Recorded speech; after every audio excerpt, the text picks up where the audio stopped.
첫 아이가 태어나고 초등학교 입학 전까지 뭐 했냐면요. 책을 모았어요. 아이가 관심 있어 하는 게 생기면 일단 책부터 찾았던 것 같아요. 공룡, 자동차, 곤충, 캐릭터까지. 첫 애가 한글을 떼는데 시간이 생각보다 오래 걸렸는데 그때도 아이가 관심 있어 하는 자동차 마크나 브랜드, 차 이름을 통해서 한글을 재미있게 익혔던 것 같아요. 그렇게 책을 모으다 보니 아이가 처음에는 한 권의 책이 너덜너덜해질 정도로 여러 번 읽어달라고 하더라고요. 그런데 이제 한 권 한 권 구매하는 것보다 아이가 책을 읽는 걸 좋아하다 보니 점차적으로 전집을 사면서 전집을 전집이 집에 배달이 오면 며칠 안에 전집을 다 읽어달라고 해서 새 책보다는 헌책 위주로 사게 됐던 것 같아요. 반복해서 보는 책도 있었지만 전집 중에 딱 한 번만 보고 안 보는 책도 있다 보니 이렇게 새 책을 사는 거는 좀 아깝다는 생각을 안 할 수가 없더라고요. 3살 때부터 무척 좋아했던 책이 있었는데 옹진 출판사에서 나온 그림책이었는데 아쉽게도 제가 제목을 기억을 못하네요. 내용이 토마토가 케첩이 되고 또 자동차 생산 과정이 담긴 그림책이었는데 내용이 지금도 생생하게 기억이 날 정도로 정말 수백 번은 읽었던 것 같아요. 그때는 3살이 어떻게 그렇게 긴 그림책을 반복해서 읽어달라고 하지? 그런 생각, 어른의 기준으로 생각을 하다 보니 이게 뭐가 재밌다는 거야? 정말 이해가 가지 않았어요. 그때 문득 떠오른 아이디어가 아이가 원하는 니즈를 파악해서 책을 구해주면 자연스럽게 그 책을 보겠구나 하는 생각이 떠올라서 일단 아이가 공룡, 뭐 자동차, 일단 관심을 보이는 게 있으면 책부터 빠르게 찾아봤던 것 같아요. 그래서 아이가 독서를 꾸준히 하면, 서 좋아하는 책을 위주로 많이 보여줬었고, 그러면서 이제 그런 독서 습관을 가지면서 제가 가장 무서웠던 게 초등학교 고학년 때였던 것 같아요. 갑자기 저한테 책 제목을 이야기하면서 말도 안 되게 두꺼운 소설책, 정말 백과사전 같은 책을 어, 빌려달라고 하기 시작했어요. 그런데 아이가 그 책을 읽겠다고 한 시간이 정말 말도 안 되게 빨라졌다는 점이 정말 제가 무서웠던 것 같아요. 한동안은 정말 이 아이가 이 책을 정말 읽은 게 맞나? 의심을 정말 많이 했던 것 같아요. 그래서 어 이거 다 읽은 거 맞아?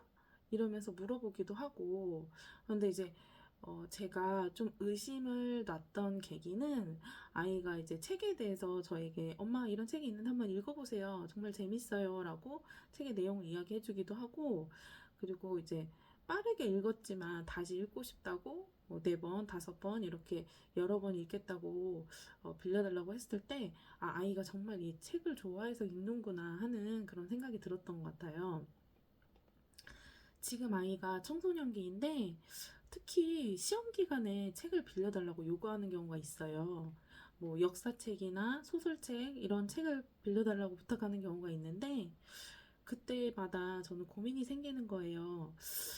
이거 시험 공부를 더 하라고 해야 되는 거 아닌가? 책을 빌려주는 게 정말 맞는 건가? 이런 생각이 드는데 그래서 어떨 때는 빌려주기도 하고 또 이 핑계 저 핑계 대면서 안 빌려다 준 적도 있었는데 제가 빌려주고 안 빌려주고 이렇게 반복을 하다 보니까 그 지켜보는데 공부하는 시간은 똑같더라고요. 그래서 지금도 시험 기간에는 원하는 책을 웬만하면 다 빌려다 주는 편이에요. 제가 주기적으로 도서관을 이용하기 때문에 그때 아이가 원하는 책이 있으면 도서관에 있는지 확인하고 상호대처 신청을 하거나 예약해서 빌려다 주는 편이에요. 어차피 책을 빌려주나 안 빌려주나 공부하는 시간이 같다면 나머지 시간에 책이라도 읽는 게 낫지 않나 하는 생각이 드는 거죠. 이번에는 성적에 관한 이야기를 좀 해보려고 하는데요. 저희 아이는 처음 등록한 학원이 수학학원이었어요.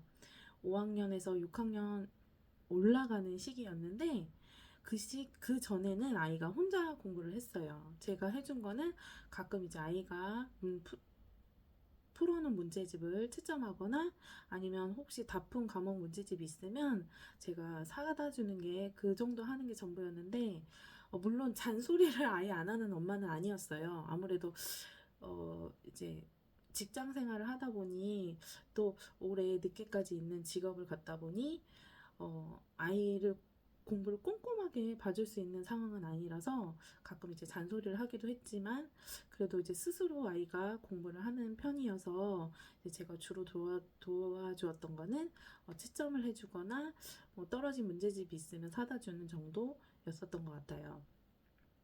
또 저는 저희 아이 성향이 선행학습을 하기에 어, 좋지는 않다라고 저희 판단을 했었기 때문에 거의 한 학기 정도만 이제 그 선행학습을 하고 또 이제 배우는 속도를 조절하다 보니까 수학 같은 경우는 최상위 문제집까지 풀렸던 걸로 기억을 하는데 이제 제가 이과가 아니다 보니까 이제 아이가 모르는 걸 가르쳐 주는 게 과부하가 오고 또 남편도 이과지만 매번 모르는 문제를 가르쳐 줄 수 있는 그런 이제 시간이 허락이 되지 않다 보니까 수학 학원부터가 사교육의 시작점이 된 거죠.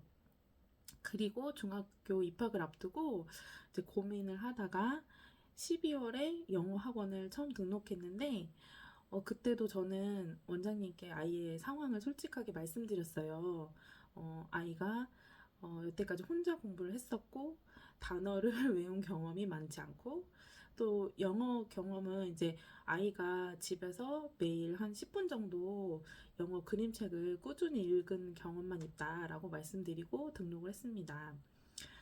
일단 영어 단어는 초등학교 3학년 거부터 구멍이 났더라고요. 그래서 이제 3학년 단어부터 이제 외우는 거를 시작을 했었고, 그때 제가 경험했던 놀라운 결과는 영어 실력의 향상이 상당히 빨랐다는 점이에요.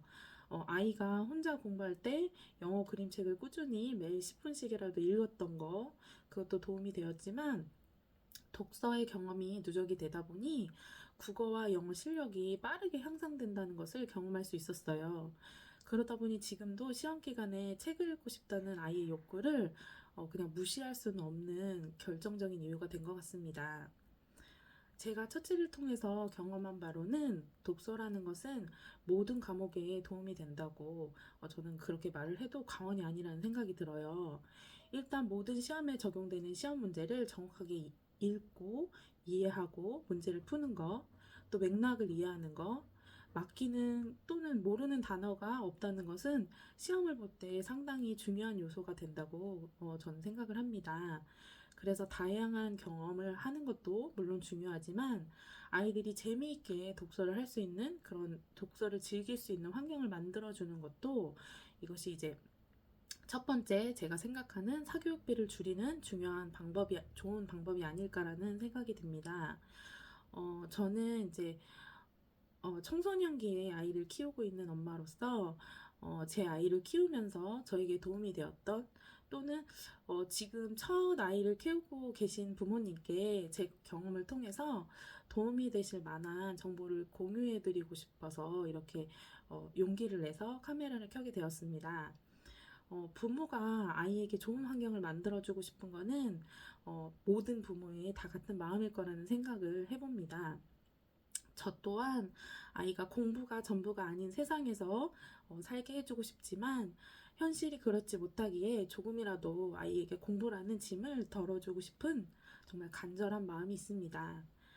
아이의 공부를 대신 해줄 수는 없지만 부모가 옆에서 훌륭한 조력자가 되어주기 위해 노력한다면 정말 아이들이 조금 더 나은 세상에서 살 수 있지 않을까라는 생각이 듭니다. 그런 의미에서 정말 아이를 위해서 열심히 조력해주고 싶은 조력하고 계신 모든 부모님들을 응원합니다. 시청해주셔서 정말 감사합니다.